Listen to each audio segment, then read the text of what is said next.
And around the same time, I was with two separate friends at two different occasions, and both of whom are business owners. And I really value both their opinions. And I was telling them what my struggle was. My cash was down, my confidence was down, everything just felt like it wasn't working. And the feedback they both gave me about my content online, can you guess what it is? If you're newly following me, you'd never guess, but it was really corporate. I had the look and feel of somebody who's corporate and a little bit unapproachable. Now, that was a hard pill to swallow because I really felt like I was working hard at it. And yes, I was working hard at it, but I was stuck. I was stuck right there with that banky sort of stuff. It was corporate. And I was at an all time low in my business.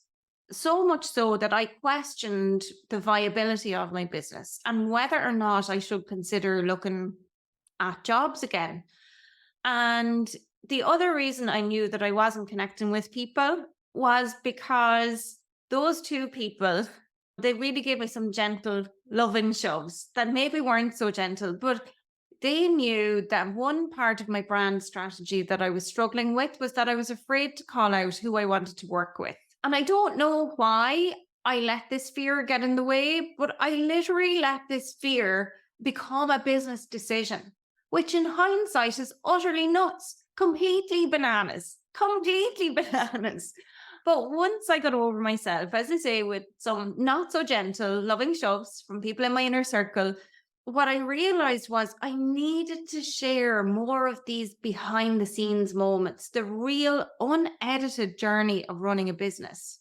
And actually, even when I was talking about this, when I was thinking, what is this podcast episode going to be about? And it is about being social on social. I had this realization that I've been doing this, being that real authentic person on social media, but I haven't been doing that on this podcast, actually. I haven't been doing it on the podcast. I'm showing up on the podcast and I'm giving you incredible tips that I know work. I'm like literally getting down into the nitty gritty and giving it to you. But what I'm not doing is I'm not sharing these authentic stories. And guess what happened on my social media once I started to share these? My audience started to engage.